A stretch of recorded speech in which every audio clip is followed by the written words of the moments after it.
고린도전서 9장 말씀입니다. 9장 1절에서 27절까지의 말씀입니다.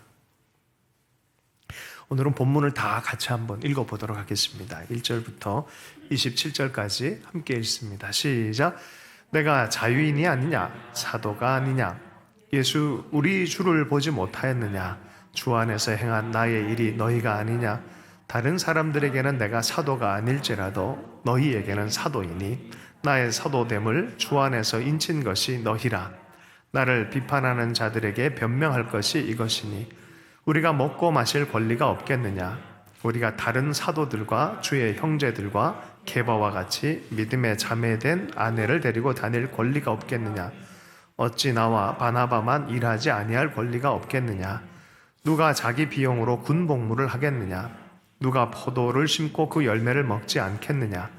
누가 양떼를 기르고 그 양떼의 젖을 먹지 않겠느냐? 내가 사람의 예대로 이것을 말하느냐? 율법도 이것을 말하지 아니하냐?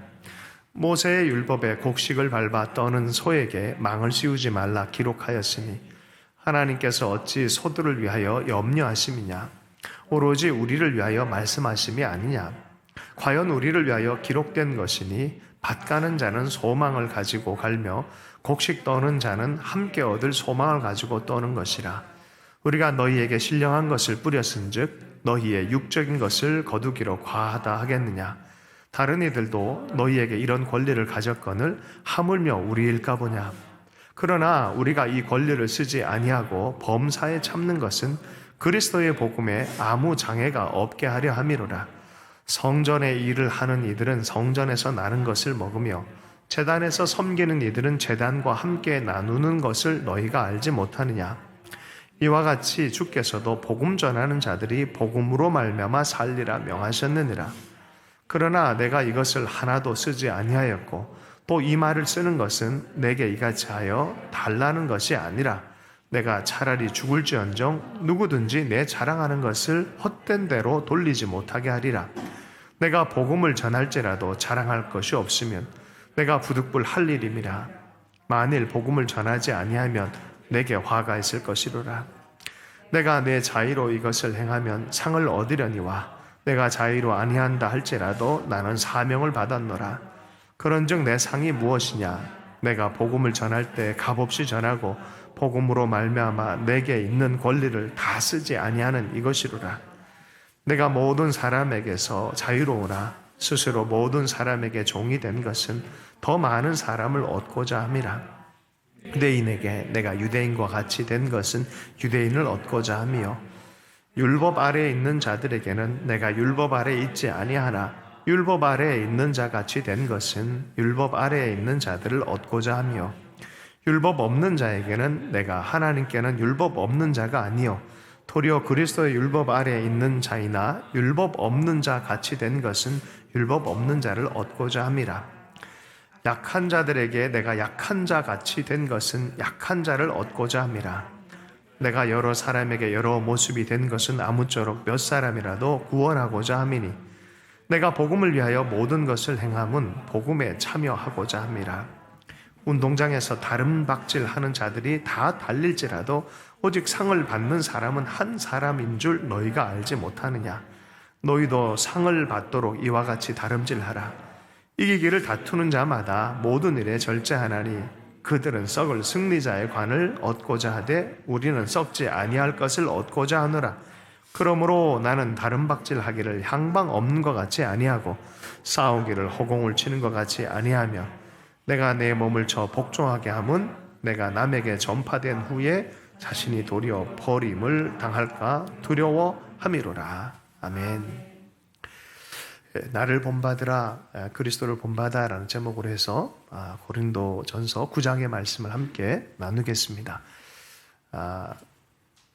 고린도전서 12장, 14장이 은사에 대한 얘기입니다. 그리고 가운데가 13장이 진짜 은사, 가장 중요한 본질적 은사, 사랑의 은사에 대한 얘기입니다. 그래서 12장, 13장, 14장 은사에 대한 얘기입니다. 실은 8장과 9장과 10장이 우상제물에 대한 그런 태도를 통해서 사도 바울이 얼마나 사랑의 배려가 많은 삶인지, 또 그렇게 살아가는 게 얼마나 중요한지에 대한 논증을 하고 있어요. 우상제물을 어떻게 해야 되냐. 저 사람은 지식을 갖고 이거 별거 아니야. 예수 그리스도가 만물의 주인이셔 하면서 먹을 수도 있는데, 여러분 옳은 말을 옳게 얘기했다고 해서 문제될 건 없지만, 옳은 것을 옳게 얘기해서 관계가 틀어질 때가 참 많이 있어요. 나는 틀린 말은 안 해 라고 하면서 옳은 말 지향을 하다가 관계가 많이 깨어져요. 그래서 옳은 말보다, 옳은 지식보다 훨씬 중요한 것이 사랑이다. 사랑을 가지고 바르게 얘기할 수 있다면 참 좋겠다. 때로는 옳은 것이어도 조금 사랑 때문에 그것을 좀 유예하는 것도 참 좋다. 옳은 것을 추구하지 말란 소리가 아니죠. 그죠? 먼저는 사랑이 더 중요하다. 그래서 지식보다 더 중요한 것은 사랑이다라고 말했고, 그 사랑을 하다 보니까 상대가 어떤 일에 따라서 그 상황에 따라서 잘 배려하는 마음이 얼마나 중요한지, 사도 바울은 이런 라이프 스타일이 마음속에, 몸속에, 생활 습관 안에 있어요. 그래서 이분은 유대인을 만나면 유대인이 어떤 생각을 하고 있는지를 잘 이해해요. 타자 중심적으로 관계를 해석할 수 있는 상당한 이 능력이 있는 분이에요.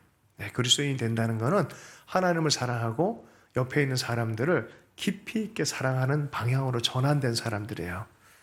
여러분, 이렇게 깊은 차원의 사랑을 할 수 있는 사람 될 수 있게 축복합니다.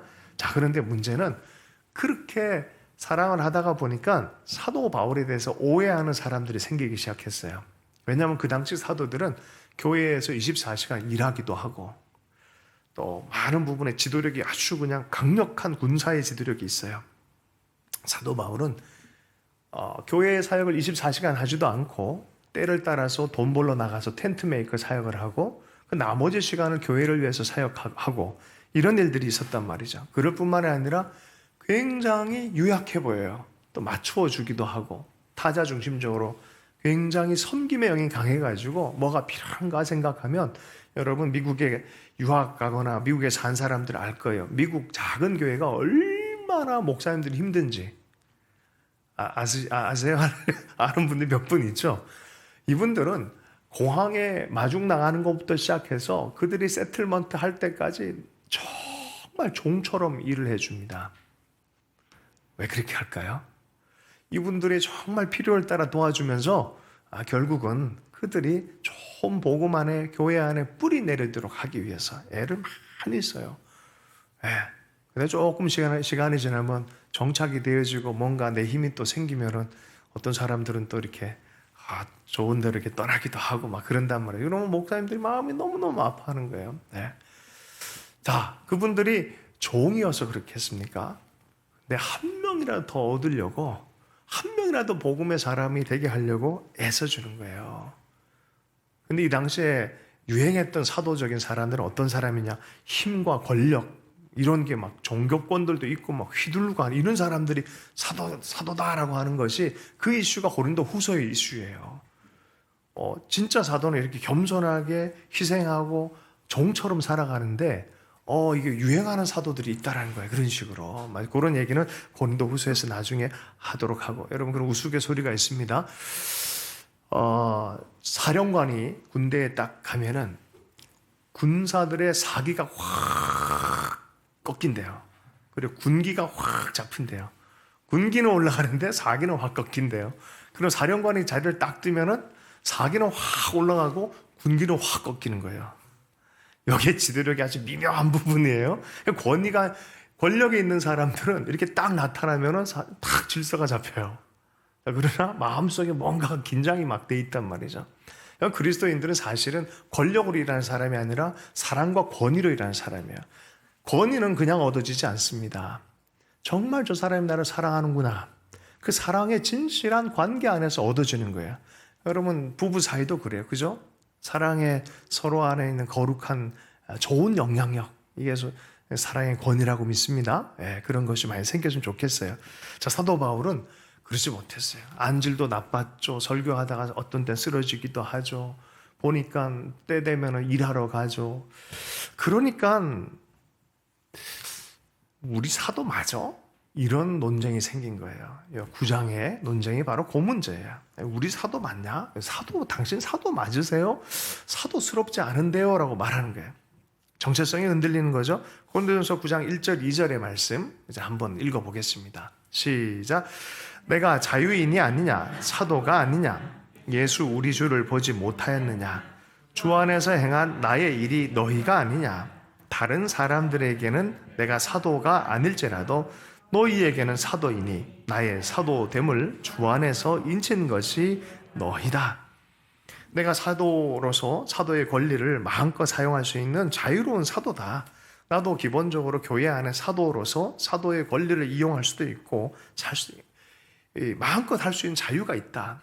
우리 바로 전장에서 그랬잖아요. 나 고기 먹을 수 있는데 이 형제가 실족한다면 그 지식 사용하지 않고 나 영원히 고기 먹지 않겠다라고 했던 사도였어요.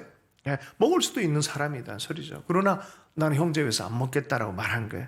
야, 나 사도 맞다. 사도의 권 얼마든지 나 사용할 수 있다라고 말하는 것이죠. 너희들에게 종처럼 살아가는 것도 그리스도의 종이 되어져서 복음을 전하기 위해서 종으로 내가 너희들에게 이런 모습으로 하길 원한다. 목적이 있다라고 분명히 얘기를 합니다. 자, 예루살렘 교회 입장에서 보면 사실 예수님과 12사도는 특별한 관계죠. 함께 주님과 함께 살았었고 가르침을 받았고 십자가 부활의 현장에 함께 했던 사람들, 그리고 교회의 기초가 됐던 특별한 사도에 대한 조건들이 있어요. 그러나 사도 바울은 그러지 못했단 말이에요.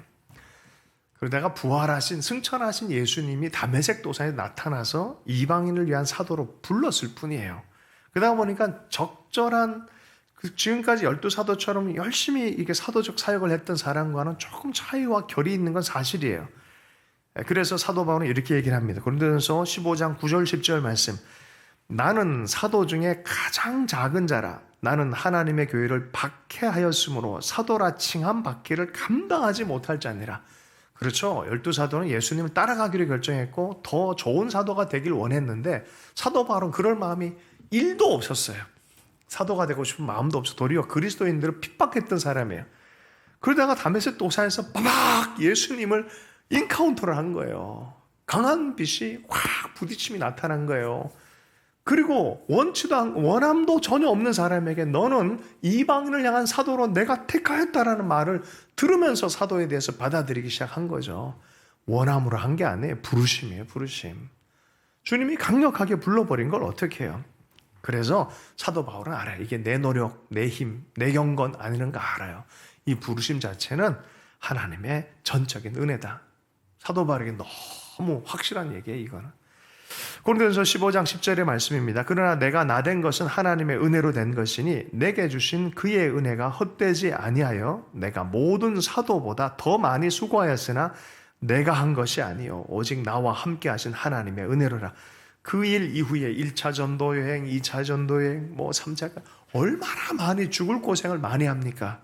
그런데 그렇게 수고를 많이 해도 이거는 내가 한 거 아니다.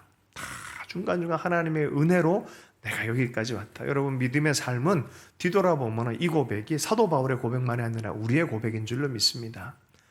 신앙생활하고 여기까지 온 것도 누구의 은혜다? 하나님 은혜다. 내가 지금 여기까지 신앙 가운데 주님을 또 부르짖고 예배하고 기도하고 가는 것 자체가 주의 은혜다. 제가 옛날에 그랬거든요. 2014년 몸이 너무 아파서 쓰러질 지경이 돼서 설교를 못할 때가 되니까 그제서야 깨달음이 오더라고요. 무슨 깨달음인지 알아요?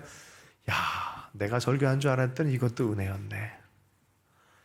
그 작은 것, 일상 가운데도 이것도 은혜구나. 내가 함께 가족들과 함께 식사하고 같이 기도하고 지체들 섬길 수 있는 기회, 건강한 기회도 이것도 은혜였구나. 뒤돌아보니까 이거 다 은혜네라고 고백되더라고요. 여러분, 은혜는요 잃어버리기 전에 깨닫는 게 제일 좋습니다. 아멘. 우리 삶 안에 모든 게 일상이 은혜를 볼 수 있길 축복합니다. 어쨌든 사도 바울은 이런 자기 스스로에 대한 사도의식이 원해서가 아니라 하나님의 부르심으로 확증을 했어요. 갈라디아서 1장 15절 16절 말씀 함께 한번 읽어보겠습니다. 갈라디아서 1장 15절 16절 시작. 그러나 내 어머니의 태로부터 나를 택정하시고 그의 은혜로 나를 부르시니가 그의 아들을 이방에 전하기 위하여 그를 내 속에서 나타내시기를 기뻐하셨을 때에 내가 곧 혈육과 의논하지 아니하고 하나님의 아들 예수 그리스도를 이방에 전하기 위하여 예수 그리스도를 내 속에 계시하셨다는 뜻입니다. 빛으로 계시하셨어요. 그분이 누군지를 알게 하시고 그리고 그분을 전해야 될 사명의 사람인 것을 스스로 깨닫게 만들어 주신 것이죠. 계시로 인해서 사도가 됐지 내가 사람의 뜻으로 누구의 설득에 의해서 된 것이 아니다라고 말합니다. 그래서 갈라디아서 1장 11절에 내가 전한 복음은 사람의 뜻을 따라 된 것이 아니니라. 사도의 복음뿐만이 아니라 사도성 자체도 하나님의 뜻이지 사람의 뜻, 내 뜻이 아니다라고 말한 거예요. 무슨 얘기하는 거예요? 나 사도 맞다는 얘기를 하는 거예요. 얼마나 자존심 상했겠어요. 자기가 세운 교회 교인들이 인정을 안 하는 거예요, 그거를. 여러분, 우리 교회가 이 당회가 없다 보니까 우리 교단법에 의해서 3년에 한 번씩 연임 청원을 받아야 돼요. 어저께 그걸 했었어요. 오전에 다 문자 날렸잖아요. 함께 와서 이렇게 다 이렇게 해줘야 되는 거예요. 안 하면은 이렇게 되는 거예요. 근데 기분이 이상합니다. 아니, 개척교회에서 함께 섬겼던 목사가 3년에 한 번씩 계속 테스트를 받는 느낌이에요. 아니, 물론 여러분들의 마음은 또 동의하는 마음이겠지만 저는 그렇지가 않았어요. 하나님 앞에 또 테스트 받는 느낌이었어요. 나는 잘 가고 있나? 나는 하나님 앞에 서 있나? 3년에 한 번씩 하는 거예요. 빨리 이게 종식되려면 할렐루야, 당회가 구성이 돼야 돼요. 당회가 구성이 돼야 되는 소리는 장로님들이 이렇게 두 명은 세워져야 당회가 구성이 되죠. 그럼 그때 이후로는 그걸 하지 않아도 되는 그런 것입니다. 여러분, 어쨌든 그때 제가 약간 이것에 대해서 동감하는 마음이 살짝 들었어요. 분명히 교회를 세우고 함께 세워갔는데 3년에 한 번씩 위임을 받아야 되는 그런 상황인 거예요. 사도 바울이 좀 더 쉽게 얘기하자고요. 애를 기르고 있는데 애가 갑자기 딱 눈빛을 이상하게 하더니 이상한 소문이 들리던데 엄마 아빠 내 엄마 아빠 맞아? 뭐 이렇게 이렇게 질문하는 거예요. 그러면은 이거 어떻게 설명을 해? 아무리 얘기를 해도 설득이 안 돼.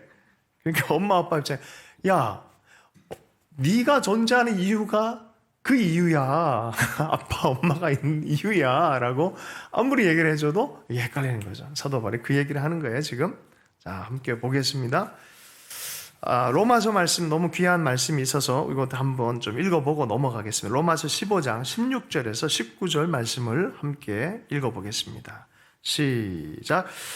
이 은혜는 곧 나로 이방인을 위하여 그리스도 예수의 일꾼이 되어 하나님의 복음의 제사장 직분을 하게 하사 이방인을 제물로 드리는 것이 성령 안에서 거룩하게 되어 받으실 만한 것이 하기로 하심이라. 그러므로 내가 그리스도 예수 안에서 하나님의 일에 대하여 자랑하는 것이 있거니와 그리스도께서 이방인들을 순종하게 하기 위하여 나를 통하여 역사하신 것 외에는 내가 감히 말하지 아니하노라. 이 일은 말과 행위로 표적과 기사의 능력으로 성령의 능력으로 이루어졌으며 그리하여 내가 예루살렘으로부터 두루 행하여 일루리곤까지 그리스도의 복음을 편만하게 전하였노라.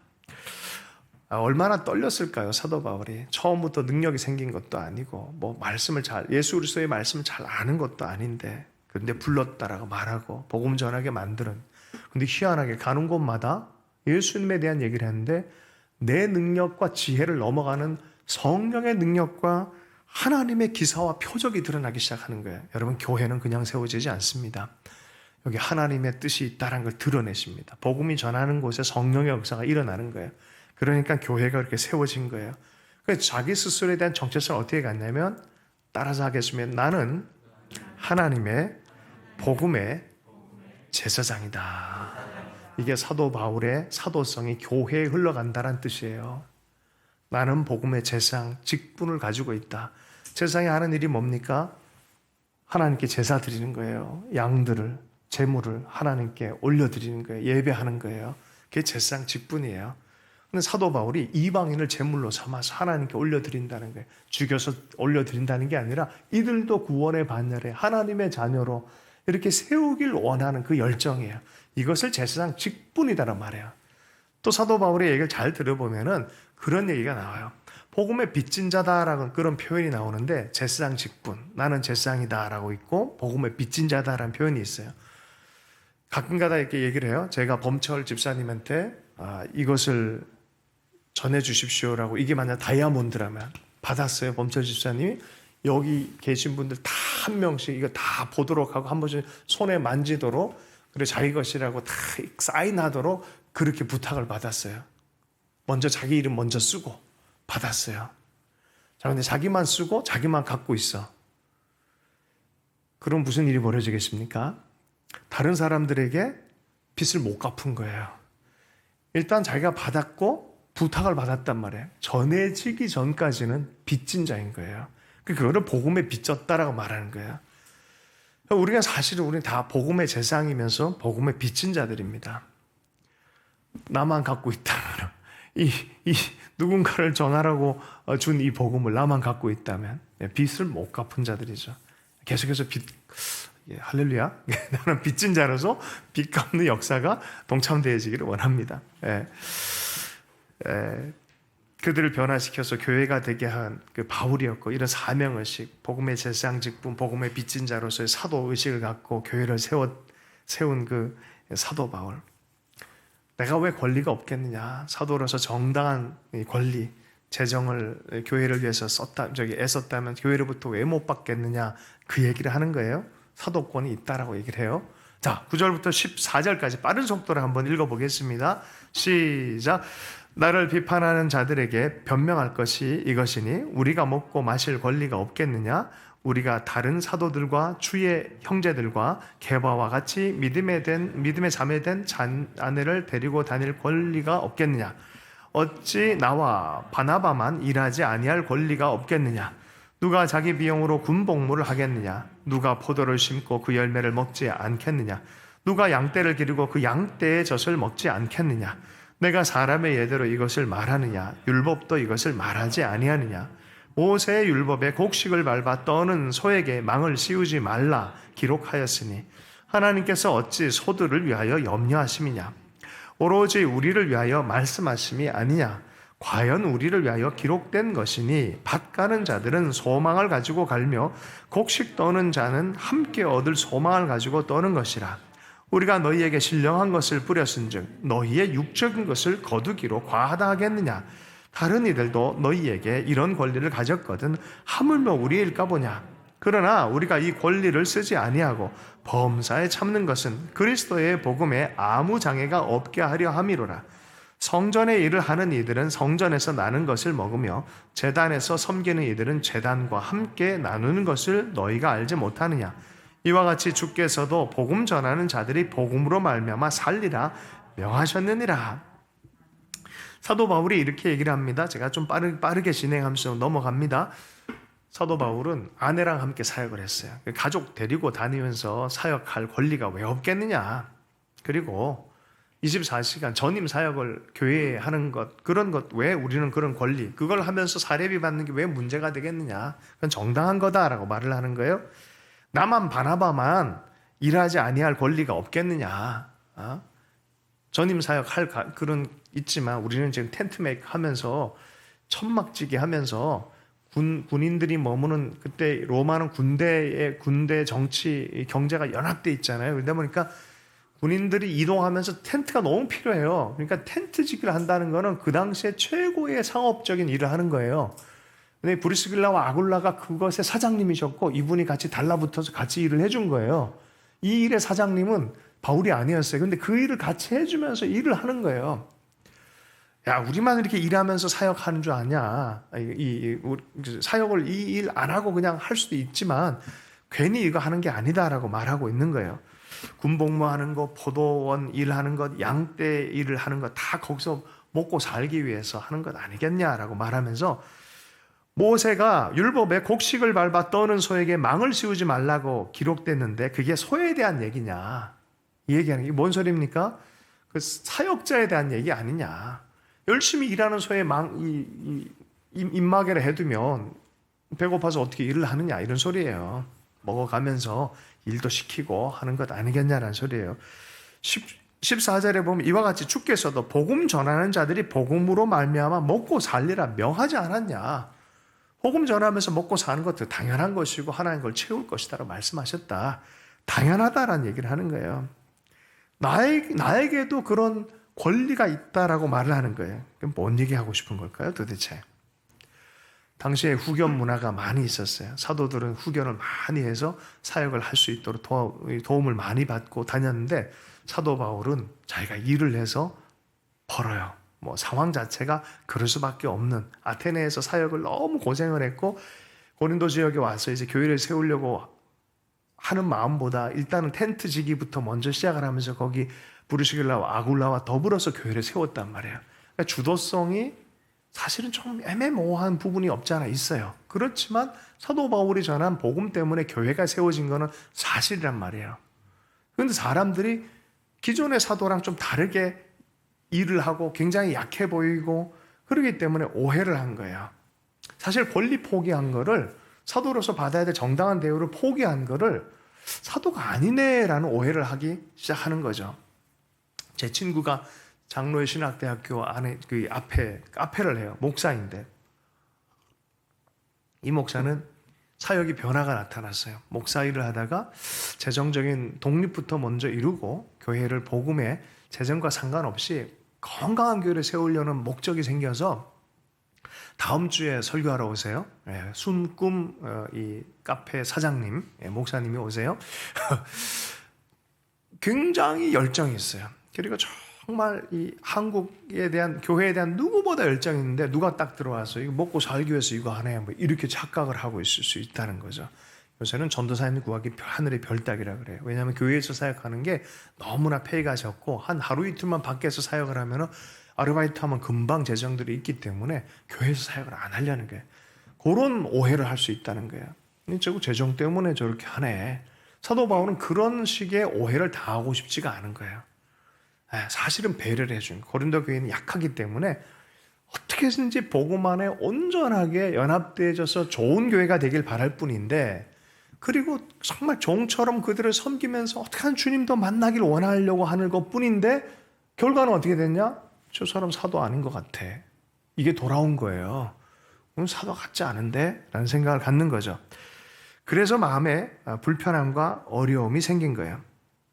자, 여러분, 이 로마서 15장 16절 말씀 우리 함께 읽어보겠습니다. 로마서 15장 16절 말씀을 함께 읽어보겠습니다. 시작. 이 은혜는 곧 나로 이방인을 위하여 그리스도 예수의 일꾼이 되어 하나님의 복음의 제상 직분을 하게 하사 이방인을 제물로 드리는 것이 성령 안에서 거룩하게 되어 받으실 만하게 하려 하십니다. 사도 바울은요, 이게 다였어요. 복음의 제상 직분. 어떻게든지 빚 갚는 삶, 받은 대로 전하고 갚아주는, 복음을 전하고 복음 안에서 교회를 세우는, 이것을 위해서 자기 권리를 내려놓기로 한 것이 다였는데 이런 오해가 생겨버렸어요. 예수님께서도 복음을 전할 때는 여행을 위하여 배낭이나 두벌옷이나 신이나 지팡이를 가지지 말라. 이는 일꾼이 자기의 먹을 것을 받는 것이 마땅하니라. 그 집에 유하며 주는 것을 먹고 마시라. 일꾼이 그 싹 받는 것이 마땅하니라.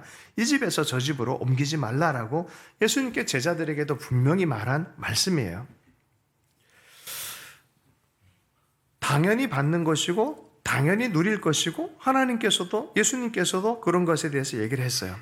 여러분, 우리가 기도하는 걸 들어보면은 마땅한 것을 기도할 때가 많이 있는 것 같아요. 여러분의 기도를 한번, 또 나는 어떤 걸 기도하는지, 기도 제목을 내보는 거를 제가 이렇게 보면은 하나님께서 명령하시고 마땅하게 맡은, 그러니까 그냥 이렇게 누릴 수 있는 거를 기도의 제목으로 내는 경우를 많이 봐요.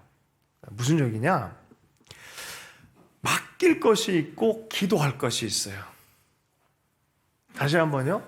맡길 것이 있고 기도할 게 있어요. 하나님께서 하라라고 한 것을 분별을 했다면 그것을 할 때는 하나님께서 공급하십니다. 요게 맡길 것이에요. 맡길 것이 있고 기도할 것이 있다고 성경은 얘기를 해요. 너희 염려를 맡겨라 그랬어요. 그죠? 감사하라 그래. 감사의 기도를 드리라. 이거 근데 보면은 대부분 보면 걱정을 가지고 맡길 거를 아주 간절하게 기도하는 분들이 많이 있어요. 먹고 살 걱정. 물론 우리가 기도해야죠. 근데 사실은 맡기는 기도를 해야 되는 거예요. 간구의 기도가 아니라. 그렇죠? 성경 자세히 보세요. 성경 약속에 그렇게 돼 있어요. 많은 사람들이 맡기는 기도를 간구의 기도로 간구의 기도를 해야 될 거를 맡기는 기도에만 머물러 버려요. 맡겨도 괜찮은 게 너무 많아요. 먹고 살 걱정 하라 그랬어요? 안 하라 그랬어요? 마태복음을 보면 이거는 이방인들이 하는 기도다라고 말해요. 그거 하나님 다 알고 계신다. 너 먹고 사는 문제 그거 다 한다. 내가 명령한 것이냐? 그걸 따라가라. 그럼 내가 공급함이 있을 것이란 거야. 여기에 대한 믿음이 있길 축복합니다. 이거는 목사들이나 사도들에게 해당되는 게 아니라 모든 그리스도인에게 해당되는 거예요. 이건 믿음의 문제예요. 맡김의 문제예요. 미래에 대해서 걱정하지 말라 그랬어요. 내가 공급하겠다고 말씀했어요. 뭐라고 해요? 이건 기도해야 되는 거다. 맡기는 거다. 맡기는 거다. 믿고 나가는 거예요. 그거는. 하나님 감사합니다. 약속대로 될 줄 믿으면 맡겨버리는 거예요. 맡기는 기도로 끝나는 거예요. 그러면 기도는 어떻게 해요? 성경을 자세히 보세요. 입을 크게 열라. 네가 알지 못한 크고 비밀한 일을 너에게 보이리라. 내게 부르짖으라. 네가 알지 못한 크고 비밀한 일을 보이리라 말해요. 내가 알지 못한 크고 비밀한 일들, 입을 크게 열라. 열방을 기업으로 줄이라라고 말해요. 뭐가 있어요? 거기에 하나님 나라를 위한 하나님의 비전과 복음에 대한 하나님의 나라의 전쟁에 대해서는 기도하라라고 말해요. 여러분의 기도는 뭐예요? 맡기는 걸 혹시 기도하고 있지는 않습니까? 맡기라라고 말한 거예요. 물론 위급할 때 우리가 그것을 두고 기도해야 될 필요가 있어요. 그러나 염려를 갖고 막 그렇게 기도하는 것들은 하나님 앞에 합당한 기도는 사실 아니에요. 그건 이방인의 기도다라고 분명히 예수님 얘기하셨어요. 여러분 맡길 걸 기도하지 않으시길 축복합니다. 기도하시길 축복합니다. 너희는 먼저 그의 나라와 그의 의를 구하라. 그리고 내게 맡겨진 사명을 따라 기도하는 자가 되길 원합니다. 제가 어저께 한 자매님, 주일날은 어머니 모시기 때문에 유튜브로만 예배 드릴 수밖에 없는 자매님, 부서가 이전돼서 몇 달 딴 곳에 가서 사역을 해야 되는데 도무지 이 형제들이 대화를 안 하더래요. 가자마자 조용한 사무실이더래요. 한 5명이 일을 하는데 도무지 대화를 안 하더래요. 점심만 되면 다 혼밥을 먹더래요. 어쩔 수 없이 혼밥을 먹어야 되는 상황인 거예요. 이게 도대체 왜 이러지? 몇 주를 한 달을 나갔는데도 조용하더래요. 그래서 좀 하나님께 기도하는 가운데 어쩌면 하나님의 뜻이 있나 보다 해서 사람들 사이에 노력을 하더라고요. 하나님의 마음을 품고 이것을 복음으로 연결해야겠다는 마음이 들어서 어쨌든지 먼저 또 커피도 사가고 먼저 이렇게 대화를 해서 인사를 딱 하면은 아무도 대꾸를 안 해요. 아침에 가서 안녕하세요 하면 다 간 사람이 겨우 대답을 해주고 뭐 그런 분위기라는 거죠. 그래서 커피도 사갖고 가서 이렇게 하고 나를 보내신 하나님의 뜻이 있나 보다라고 하면서 사명을 가지고 이렇게 삶을 나누고 있더라고요. 이제 되게 귀했어요. 여러분 사명을 가지고 축복합니다. 그러니 기도가 달라지는 게 하나님 이 회사에 하나님 이곳에 머무는 동안만큼이라도 저분들의 마음이 따뜻하게 변하기 원합니다. 하나님 이곳에 저분들의 삶이 그리스도를 알기를 원합니다 하는 그런 소명의 마음이죠. 바로 그게 기도예요. 우리가 그런 기도할 수 있길 축복합니다. 우리 지체들이 많이 또 그런 복음적 관점으로 또 기도하고 있는 분들 알고 있습니다. 계속 격려해 드리기를 원합니다. 다시 원래 본문으로 돌아가겠습니다. 고린도전서 9장 15절의 말씀. 사도 바울은 자비랑 선교와 같이 고난이 있지만 하지 않겠다라고 말하는 이유가 여기 있어요. 15절부터 18절까지 말씀을 읽습니다. 시작. 그러나 내가 이것을 하나도 쓰지 아니하였고 또 이 말을 쓰는 것은 내게 이같이 하여 달라는 것이 아니라 내가 차라리 죽을지언정 누구든지 내 자랑하는 것을 헛된 대로 돌리지 못하게 하리라. 내가 복음을 전할지라도 자랑할 것이 없으면 내가 부득불 할 일입니다. 만일 복음을 전하지 아니하면 내게 화가 있을 것이로다. 내가 내 자의로 이것을 행하면 상을 얻으려니와 내가 자의로 아니한다 할지라도 나는 사명을 받았노라. 그런즉 내 상이 무엇이냐? 내가 복음을 전할 때에 값없이 전하고 복음으로 말미암아 내게 있는 권리를 다 쓰지 아니하는 이것이로다. 교회에서 일하고 복음 사역하기 때문에 복음으로 먹고 사는 거 당연하지만 나 그거 안 받기로 결정했다는 거예요. 왜요? 조금이라도 내 권리를 포기해서 저 사람들이 더 많이 사랑받는 느낌을 받는다면 복음의 걸림돌이 없이 저 사람은 돈 때문에 일하는 거야 이런 얘기 안 듣기 위해서 그게 자꾸만 한 걸림돌이 되지 않게 하기 위해서 그것마저 내 권리를 포기하는 거예요. 더 사랑하고 더 복음을 전하기 위해서 내 권리를 포기하는 거예요. 이게 내 상이다. 이게 내가 하나님께 받을 상이다라고 말하는 거예요. 다른 이유가 아니라 소명의식 때문에 그래요. 이 복음 때문에 그렇습니다. 여러분, 사실 솔직히 얘기해서 삶 금방 지나가잖아요. 인간적으로 인정받고 인간적으로 뭔가 얻으려 하는 거에 얼마나 그게 한계가 있고 허무합니까? 시간 금방 지나가요. 저는 20대 때, 30대 때 이렇게 빨리 지나온 줄을 내가 뒤돌아보면서 깜짝 놀랐어요.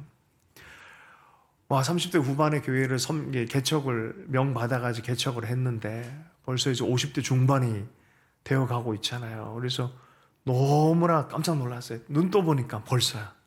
아, 이거 7, 80도 금방 되겠다. 눈 떠보면 금방 그렇게 되겠다. 지나온 것들, 많은 체험과 경험들이 그거 별거 아니더라고요. 그죠? 예. 하여튼 그래요. 하여튼. 예. 자, 그러나 사도 바울 안에 남아있는 게 있어요. 뭐냐? 근데 이거 복음 전하고 하는 거는 이게 내 의가 될 수 없고 내 상이 될 수 없고, 이거는 하나님이 날 지정해서 나를 그렇게 살라고 부름받은 사명이지, 내가 그걸 한다고 해서 상 받을 일은 아닌 것 같은데, 굳이 내가 상 받는 이유가 있다면 권리를 포기하고 더 사랑하는 거예요. 권리를 포기해서 저 한 영혼을 더 얻는 거예요. 그래서 주님께 드리는 기쁨이 있고 이것이 나의 상이 될 것이다 라고 말하는 거예요. 복음 전하는 거 이건 당연히 내가 해야 된다. 나 이거 안 하면 나한테는 화다. 왜냐하면 내 부르심과 하나님의 목적이 그러하기 때문에 그렇다는 거예요. 계속해서 복음 전하는 건 그건 당연히 해야 될 일이다. 그러나 그 복음을 전하고 사도로서 사역을 하면서 받아야 될 권리를 받지 않고 더 희생을 하고 더 한 명이라도 유대인에게 유대인 방식으로, 비유대인에게 비유대인 방식으로, 약한 자에게 약한 방식으로 해서 어찌하든지 나를 포기하고 나를 절제하면서 가져간 이것은 내가 하나님께 받을 상이다라고 말하는 거예요. 여러분, 누군가를 사랑하기 때문에 사실 진짜 사랑하면 포기하잖아요. 자기 것을 포기하게 돼 있잖아요. 복음 때문에 또 지체들을 사랑하기 때문에 포기하는 것. 하나님의 복음 때문에 포기하는 것이 있는 사람들은 행복한 사람들인 줄로 믿습니다. 나는 이 형제 때문에 고기를 포기하겠다, 고기 안 먹겠다 했던 그 바울이 사도에 대한 정당한 권리도 포기하겠다고 말하는 거예요. 나 포기하겠다. 여러분, 성경뿐만이 아니라 교회 역사에 보면은 참 하나님의 기가 막힌 종들이 많이 있어요. 우리 한반도에 왔던 선교사 중에 인도에 선교사 가려고 그러다가 초슨 피플이 있다, 선택되신 조선 피플이 있다라고 듣고 나서 한반도 조선으로 가야겠다라고 결정해서 온 분이 언더우드였어요. 근데 언더우드가 사실은 지금으로 얘기하면 일론 머스크나 이런 분들, 이런 사람이 형이었어요. 형. 당시에 최고 레벨의 삶을 살았던 그런 사람들인데 조선 땅으로 희생하면서 오게 되어진 거죠. 여러분, 허드슨 테일러는 영국에서 선교사로 오기 전에 땅바닥에서 대나무 깔아놓고 침대 미리 만들어서 그 사람들과 같은 마음으로 낮아지기 위해서 권리 주장하는 게 아니라 거기 와서 낮은 상태에서 복음을 전하려 애썼어요. 캠브리지의 7인이라고 있어요. 그 중에 시티 스터드라는 분이 계세요. 시티 스터드. 이분은 우리 한국으로 얘기하면 손흥민, 당시에 손흥민이었고 박찬호보다 더 대단한 귀족 집안 사람이었고, 시티 스터드 그러면 영국 내에서 청년들의 우상이었어요. 최고의 크리켓 선수. 이 사람이 완전히 그리스도의 복음, 무디의 복음 이 사역 가운데서 그리스도 예수의 복음에 대한 큰 감동을 받고 중국으로 선교사를 갑니다. 또 여러 지역으로 선교사를 갑니다. 그리고 마지막엔 아프리카로 선교사를 갑니다. 대단한 집의 사람인데 그곳에서 살아갔던 그 선교 현장의 이 자료들을 보면 아주 조그마한 움막을 삽니다. 그렇게 사는 이유가 뭘까요? 왜 자기 권리를 다 포기하고 그곳에 가서 사는 걸까요? 복음 때문에 그래요. 시티 스터드, 두란노 저원 출판사에서 나왔는데 노먼 그럽이라는 이 분이 썼어요. 네, 이게 책을 썼는데, 여러분, 이런 복음의 열정이 우리의 삶 안에 있을 수 있길 축복합니다. 조금 과한 얘기처럼 들리긴 하겠지만 어떻게 하면 저럴 수 있을까 하는 그런 마음. 여러분, 높은 곳에 있고 당연한 권리이고 내가 누릴 수 있는 거지만 복음을 위해서 낮아줄 수 있다면 이것이 얼마나 큰 축복이겠습니까? 그리스도께서 우리를 위해서 생명을 주셨는데 내가 어떤 것이야 주를 위해 드리는 것 아깝다고 할 수 없다라는 그런 얘기를 했어요. C.T. 스터드가. 여러분은 하나님 위해서 영혼을 구원하기 위해서 복음을 위해서 어떤 것을 자기 절제하고 포기하고 있습니까? 그럼 포기하는 만큼 사실 하나님의 사랑이 마음속 깊이 있는 거예요. 요사이는 이 하나님의 사랑에 대해서 참 전하기 어려운 시대가 됐어요. 왜냐하면 다 내 욕구 중심적으로 신앙생활을 하기 때문에 그래요. 그 성경의 이야기가 너무 좀 핀트가 안 맞아요, 사실은. 기도하는 거 보면 대부분 자기 욕구예요. 자기 안전이에요. 물론 우리가 생존해야 되고 경쟁에도 이겨야 됩니다. 그러나 복음 때문에 우리가 이것을 희생할 수 있는 사람들이라면 진짜 복음이 뭔지 아는 사람들 아니겠습니까? 사도 바울은 그 얘기를 하는 거예요. 나 그렇게 해서 모든 것을 다 희생하고 종처럼 살았다라고 말하고 나는 이 여정을 계속 가기를 원한다. 교회를 위해서. 고린도후서 11장 28절의 말씀에 이 외의 일은 고사하고 아직도 날마다 내 속에 눌리는 일이 있으니 곧 모든 교회를 위하여 염려하는 것이라. 나는 이런 어려움 저런 어려움 많이 경험했지만 진짜 여전히 내 마음 안에 눌리는 것이 있다면 바로 복음을 받은 그리스도의 몸된 교회라고 일컬은 교회를 위한 염려가 내 중심에 있다라고 말합니다. 디모데전서 3장 15절에서 사도 바울이 이렇게 편지했습니다. 만일 내가 지체하면 너로 하여금 하나님의 집에서 어떻게 행하여 할지를 알게 하려 함이니 이 집은 살아계신 하나님의 교회요 진리의 기둥과 터니라. 교회를 바라볼 때 하나님의 교회요 진리의 기둥과 터다라고 말하는 거예요. 여러분, 평생 제가 여러분과 말씀을 나누고 설교하는 이 과정 안에 정말로 이것 하나만큼은 심어주고 싶어요. 제가 이해하고 있는 성경의 이야기로는 보세요. 하나님이 다윗을 기름 부어서 세웠어요. 왕으로. 20년 지나다 보니까 진짜 왕이 됐어요. 뒤돌아보니까 모든 삶의 걸음걸음마다 하나님의 은혜였어요. 옆 동네, 옆 나라 왕이 와가지고 자기 집을 막, 야, 다윗, 내가 보니까 당신 정말 축복받은 사람이야. 내가 당신 집 지어줄게. 백향목으로 막 집을 지어줘요. 백향목이요, 아주 묘하다 그래요. 물이 이렇게 탁 닿으면요, 향기가 난대요. 이게 1년, 2년, 10년 지나도 향기가 난대요. 그러니까 그 집에 들어가기만 하면은 향기가 나는 거예요. 백향목집 그럼 최고인 거예요. 너무너무 좋은 거예요. 근데 다윗 왕이 가만히 생각하다 보니까 나는 이렇게 좋은 데 있고 하나님은 이렇게 잘 사는데 하나님의 임재가 있는 언약궤가 있는 하나님의 집이라 일컫는 이것은 이렇게 허름하네. 나 하나님의 집 지어드리고 싶다. 이거를 선지자 나단한테 얘기를 했어요. 나단한테 얘기하니까 나단이 기뻐가지고 좋습니다. 왕 하나님께 지지하고 계신 거 하십시오라고 집에 돌아갔는데 하나님이 나단한테 얘기를 한 거예요. 그거 아니다. 뭐라 하냐면 이런 얘기예요. 야, 내가 집이 없어서 언제 집 달라고 한 적 있었냐? 출애굽 때부터 내가 언제 집 달라고 한 적 있었냐? 그거 아니다. 그런데 야, 다윗 진짜 그 마음 너무 좋다. 이게 키포인트예요. 이게 키포인트. 하나님이 돈이 없어서 돈 달라고 하지 않습니다, 여러분. 하나님을 거지로 만들지 마세요. 하나님 필요 없어요, 사실은. 모든 게 주님의 것인데. 그런데 하나님을 향한 그 생각 자체가 너무나 귀하다는 거예요. 솔로몬이 복받는 영적 원칙도 이거였어요. 하나님, 너 뭐 줄까? 라고 했는데 하나님, 당신의 백성을, 당신 내게 맡긴 백성을 잘 섬길 수 있도록 듣는 마음을 주십시오. 그랬더니 야, 너 어떻게 그런 기도를 하냐? 요거예요, 요거. 여러분, 하나님 인격적으로 잘 만날 수 있길 축복합니다. 내 집보다 하나님의 집에 대한 생각을 했다는 것 자체가 너무너무 귀한 은총이었어요. 그리고 다윗에게 야, 너 진짜 잘했다.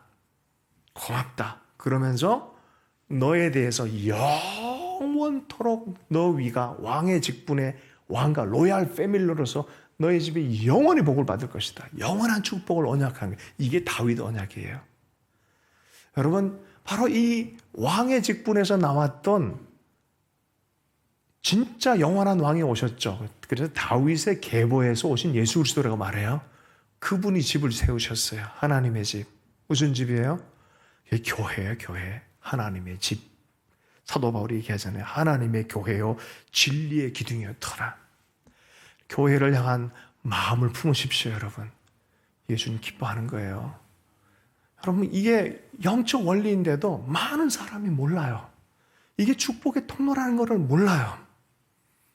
교회의 주의가 되란 소리가 아니에요. 하나님을 사랑하기 때문에, 옆에 있는 사람과 지체들을 향해서 사랑하기 때문에 자기 절제를 이루고, 사랑하기 위해서 종된 마음을 갖고, 다윗은 그리스도의 집, 보이는 하나님의 집을 지으려고 할 때, 그리스도 예수, 진짜 왕이신 예수님은 교회, 하나님의 집을 짓기 위해서 십자가를 지시고 복음을 복음되게 하신 것이죠.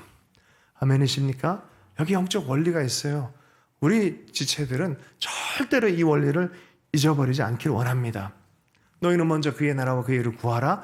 그럼 이 모든 것을 더하시겠다는 영적 원리가 여기 다 숨어져 있어요. 먼저 주의 나라 주의 의를 구할 수 있기를 원합니다. 옆에 사람 지체들을요, 그래 사도 바울처럼 잘 섬길 축복합니다. 교회 공동체를 잘 섬길 수 있길 축복합니다. 고린도전서 10장 33절입니다. 나와 같이 모든 일에 모든 사람을 기쁘게 하기 위하여 자신의 유익을 구하지 아니하고 많은 사람의 유익을 구하여 그들로 구원을 받게 하라. 사도 바울은 자기 중심의 유익을 구한 적이 없어요. 주님을 만나고 나서 그거는 옛자라는 걸 알아버렸어요. 그거는 동물들도 하는 일이라는 걸 알았어요. 그러니까 생존만을 위한 일이라는 걸 알았어요. 이걸 뛰어넘어서 더 큰 하나님의 사람으로 새 피조물로 빚어진 존재는 어떤 존재냐? 하나님을 사랑하고 지체들과 한 몸으로 사랑할 줄 아는, 이게 진짜 나라는 거예요. 이게 진짜 나예요. 그러므로 그래서 예수 안에 있는 자들은 새로운 피조물, 뉴 크리에이션이 됐다라 말하고, 보라, 이전 것은 지나고 새 것이 되었도다라는 거예요. 이게 새 존재의 삶이에요. 아멘. 로마서 7장에는 이 두 존재가 싸운다 그랬잖아요. 믿음 안에서, 성령 안에서 새롭게 된 존재성을 우리는 계속해서 주장하도록 부름받은 사람들인 줄로 믿습니다. 그래서 그 마음으로 주변을 보고 시대를 보고 하는 거예요. 나는 이 레이스, 나는 끝날 생각 없다. 나는 이 레이스 끝까지 달려가서 끝에 마지막에 주님을 만나 상을 받겠다라는 게 바로 바울의 마음이에요. 9장 24절, 27절 마지막으로 읽겠습니다. 24절에서 27절까지의 말씀입니다. 함께 읽습니다. 시작. 운동장에서 다름질하는 자들이 다 달릴지라도 오직 상을 받는 사람은 한 사람인 줄 너희가 알지 못하느냐. 너희도 상을 받도록 이와 같이 다름질하라. 이기기를 다투는 자마다 모든 일에 절제하나니 그들은 썩을 승리자의 관을 얻고자 하되 우리는 썩지 아니할 것을 얻고자 하느라. 그러므로 나는 다름질하기를 향방 없는 것 같이 아니하고 싸우기를 허공을 치는 것 같이 아니하며 내가 내 몸을 쳐 복종하게 하면 내가 남에게 전파한 후에 자신이 도리어 버림을 당할까 두려워함이라. 룰이 있습니다. 좁은 문으로 들어가라 그랬어요. 예수님께서. 그 룰이 있어요. 우리는 사랑을 포기할 수 없습니다. 우리는 섬김을 포기할 수 없습니다. 우리는 십자가의 복음의 성향을 포기할 수 없습니다. 영혼 사랑하는 걸 포기할 수가 없어요. 아무리 속상하고 한 대 때려버리고 싶은 그런 마음이 들어도 하나님 얼굴 보고 그 얼굴 보면 그 속에서 주님의 뜻이 보이는데 어떻게 포기할 수 있겠습니까? 야곱과 에서의 화해 장면에서 그래요. 하나님 보니까 에서의 얼굴에서 하나님 얼굴을 봅니다. 이게 우리의 삶의 태도예요. 원수를 봐도 하나님 얼굴 보고 원수를 보니까 원수 안에서 하나님이 보이기 시작하는 거예요. 이게 우리가 가야 될 길이에요. 그러니 우리가 얼마나 옛사람을 절제를 많이 해야 자기 몸을 쳐서 복종, 이게 원리예요. 이 룰을 떠나면 실격이에요. 실격. 우리는 그렇게 살도록 부름받은 사람이에요. 좁은 문으로 들어가라고 합니다. 그리고 이것을 위해서 하나님에 들어가기 가려면 많은 환난을 겪어야 한다라고 사도 바울이 권면해주고 있어요. 인생의 믿음의 신앙의 여정 전체가 육상 경기 이미지로 이렇게 나와 있는데 끝까지 잘 달려가는 우리 주자들 됐으면 좋겠습니다. 룰대로 경쟁해서 끝까지 잘 달리기를 원합니다. 얼마 전에 유재석 씨가 이게 뭐 하는 그 뭐죠? 그 대담 같은 두세 사람 앉아서 하는 그거. 뉴퀴즈. 예, 예, 예. 뉴퀴즈? 예, 예. 언더블럭. 그걸 보니까 스탠포드 부원장님이 나왔더라고요. 스탠포드 대학의 부원장이 나왔는데 중고등학교 60명 중에 한 명은 뭐 거의 안 나오고 또 한 명은 뭐 운동을 하나 뭐 하여튼 그래서 뭐 하여튼 거의 공부 안 하는 애고 자기가 58등이었대요. 그러니까 진짜 중고등학교 58등으로 졸업한 사람인데 지금 현재는 스탠포드 대학의 부원장으로 또 학과의 부원장으로 있다고 하더라고요.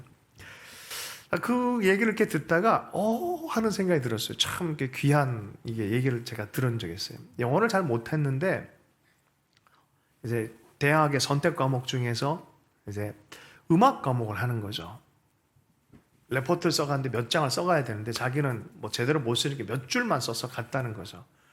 그러더니 선생님이 아주 지혜롭게 얘기했더래요. 이거는